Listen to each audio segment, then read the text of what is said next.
Yo, Elliot.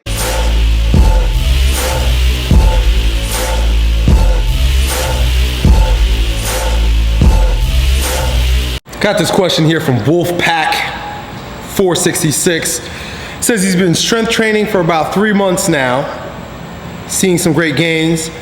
However, he's getting ready for the military and he's gonna have to run 3 miles for his test. So he's also got a program that he's following where he builds up to running 3 miles by doing intervals between jogging and walking. Wolfpack wants to know if this walking and jogging 3 miles is going to make me lose muscle. He's really concerned. He thinks it's gonna cause him to lose his gains.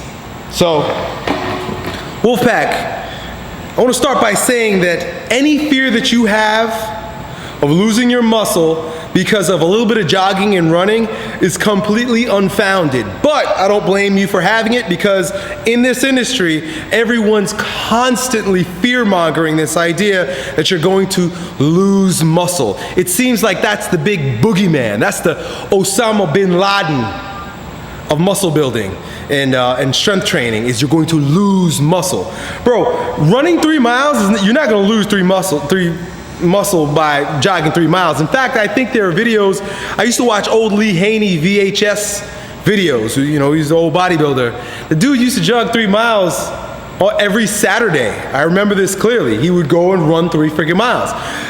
Mariusz Pudzianowski, world's strongest man for several years in a row, would jog for miles and miles on end on the beach. The guy weighed 300 freaking pounds.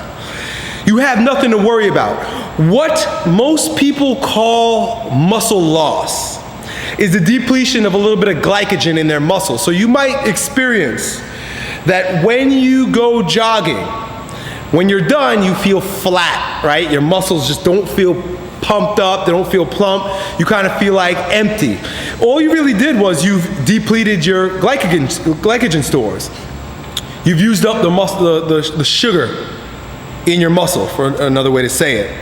But that comes back the minute you have a high carb meal and start pumping iron again. You even go on to say that you want to lose some weight, you want to lose some fat. That means you're going to be somewhat catabolic, and this is okay. Your muscle gains are not going to be, they're not going to deteriorate to any great degree because you're doing walk-jog intervals. All right, I don't know how else to put it to you, but that flatness that you're experiencing is merely glycogen depletion. You're really not digging into the muscle. Now, if you wanted to break down some muscle, I've done this before. I've been like huge and I've purposefully broke down some muscle.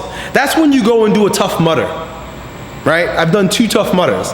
That's when you go and you run 10 miles, right?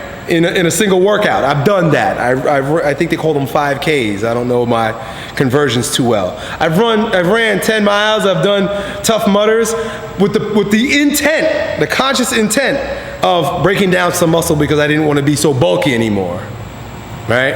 If you search, look in my blog or some of my old posts from 2010, you know, after I took a break from strongman, I was like, I needed to slim down some. So I purposefully, I was running hardcore. I wasn't doing this walk-jog interval shit. I was doing Tough Mudders, and I was sprinting my ass off trying to beat times. And these runs were like an hour long. You get it? 3 miles is not gonna take you but 20, 30 minutes. You know, if that, you know, depending on what kind of shape you're in. So that's it, bro. You have nothing to worry about. Relax. Your muscle's not gonna go anywhere. Don't be afraid of the boogeyman. It's gonna come and steal your muscle. It'll be right there when you go back to lifting your bodybuilding and eating carbohydrates again. You'll be all right, bro. You'll be safe. Your muscle's safe. Talk to you next time. Yo, Elliot.